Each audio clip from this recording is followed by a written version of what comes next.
Boston. Now, after we've installed PHP and perhaps later on in our PHP development, we may need to take a detailed look at everything within our PHP installation. So for example, you might go on later to look at the GD library. So the GD library is used to generate images using its command set. So it's an addition to PHP. It may not be included. Well, I know it's not included with the original PHP installation.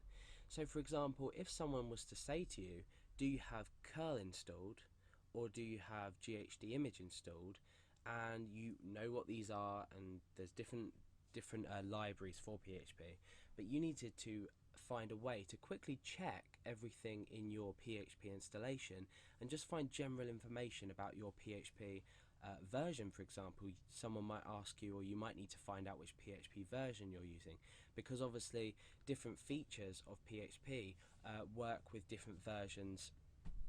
You may have an older version of PHP which then later features aren't available, so you always want to check that you updated the latest PHP version, and you can check this also using this phpinfo function that we're going to be talking about.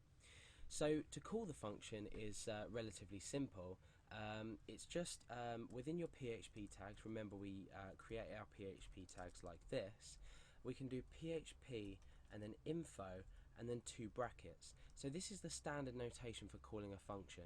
You can see that my text editor hasn't turned it blue like it normally would with other language constructs. For example, echo, you can see is automatically turned blue.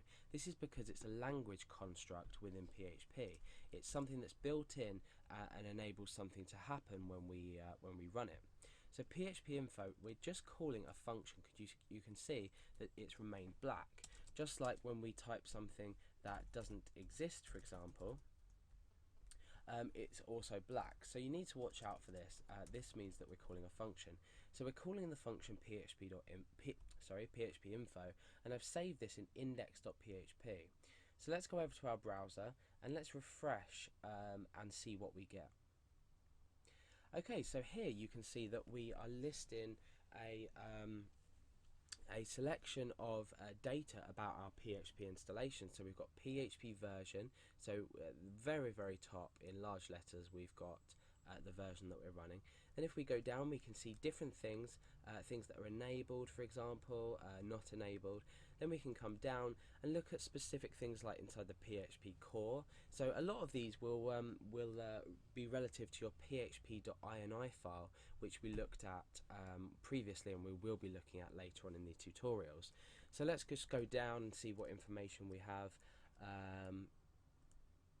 Okay, so we've got all this information. We've got information about Apache as well, the Apache environment, so that's our web server, HTTP headers information, down here about BC Maths, calendar, and just things like this that we don't have installed currently.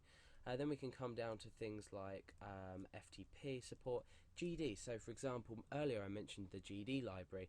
You can see that GD support is enabled. We've got the GD version, which is bundled with this package, etc, etc. We've got support for different things. So you can find a lot of information out about your PHP installation just by calling this function, and it generates a long list of details about your PHP installation. Now, one thing is really important. You mustn't keep a file with this function on your server. You must not have this live on a server. Or in fact, even on your local machine, if you know that you're not protected against people accessing this, this will give people lots of detailed information about your PHP installation.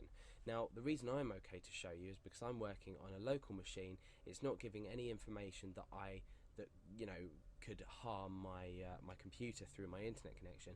But if you're running say a website and you had this command somewhere on your website that allow people to view, they can view all sorts of information about your PHP installation. So despite now seeing it work, you also must realize that if you have to do this, do it and then quickly delete it. So that's just a bit of security advice for you. So we've run through the phpinfo function, which gives out information about your PHP installation, and obviously you can use this when you need to find out any specifics about your PHP package.